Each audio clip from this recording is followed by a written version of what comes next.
یہ حکومت آگے قادیانی لانا چاہ رہی ہے. ہم نے ان علماء سے ٹکر لی. میں نے خود آج میں بھی رو رہا ہوں. ہم اپنے علماء کو گالیاں دیتے رہے. ہم نے اپنے علماء کو برا بھلا کہا کہ تم ایک مسلمانوں کے گھر پہ پیدا ہو گئے، اس کو تم لوگ اس طرح کہہ رہے ہو. ہم نے ان علماء کی تردید کی اور ان کے لیے میں نے خود لوگوں کو کہا ووٹ دے دو. میں نے خود بھی، میرا ایک حلقہ ہے، ہزاروں کی تعداد میں نہیں، لاکھوں نہیں، کروڑوں کی تعداد میں. اپنا میرا ایک حلقہ ہے، اپنی پہچان ہے، اپنے ماننے والے لوگ ہیں. میں نے ان سے کہا کہ شوکت خانم اسپتال بنایا ہے، فلاں بنایا ہے، فلاں بنایا ہے. شاید یہ غریبوں کے ہاتھ تھام لے، شاید یہ مسکینوں کے لیے پشت پناہ بن جائے، شاید یہ بے وگان کی درد اس کو ہو. میں نے خود اس کی ہم نے یہ کی. لیکن اب میں آپ کو بتا رہا ہوں کہ ہمارے بلوچ جب غلطی کرتے تو بلوچ کہتے کہ منا معاف بھی کرنا گو واڑ تگوں. جب بلوچ غلطی پشیمان ہوتا ہے تو بلوچ کہتے منا معاف بھی کرنا گو واڑ تگوں. مجھے معاف کرو، میں نے ٹٹی کھائی ہے. اب میں بھی آپ سے کہہ رہا ہوں کہ پی ٹی آئی کی حمایت کر کے ہم نے بھی ٹٹی کھائی.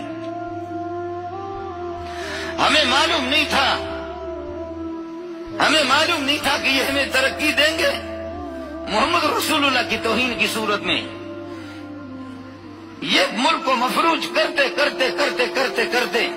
جب ہر طرف سے پنجابی، سرائکی، بلوچ، مہاجر، پٹھان سارے کے سارے جب روئیں گے کہ نہیں ہے کچھ، تو پھر قادیانیوں کی اچانک ڈالروں کی بارش ہوگی. ان کو یہاں پر لایا بھی جائے گا اور نظام کو 73 کے اس دستور کو بدلا جائے گا جس میں قادیانیوں کو کافر قرار دیا گیا. ان کو مسلم قرار دیا جائے گا.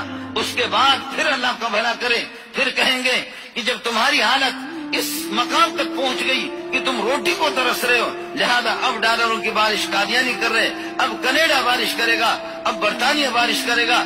لہذا یہ ہمارے محسنین جو بارش کی طرح ہم پر ڈالر برسا رہے، ان کو کون کافر کہتا ہے، ان کو کون مرتد کہتا ہے، ان کو کون بے ایمان کہتا ہے. لہذا یہ سب سے بڑے با ایمان ہوں گے. پھر اس کے بعد مولوی منظور جیسوں کے ان کی داڑھی ہم پکڑ کر کے گھسیٹیں گے کہ تمہاری تقریریں ان کے خلاف ہوتی تھی. یہ ہمارے محسنین ہیں، یہ ہمارے.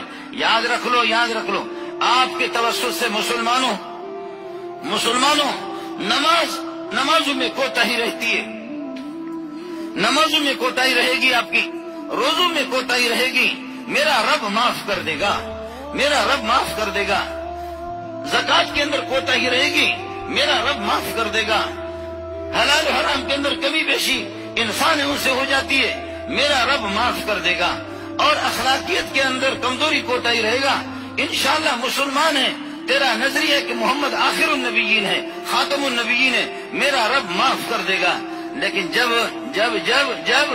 جب آپ نے اس عقیدے میں بھی کہ محمد رسول اللہ آخر النبیین ہے، خاتم النبیین ہے، اس کے بعد کوئی نبی نہیں، اس میں اگر تو نے لچک پیدا کر دی، تو پڑھ نماز، تو روزہ رکھ لے، تو سیدھا جہنم میں جائے گا.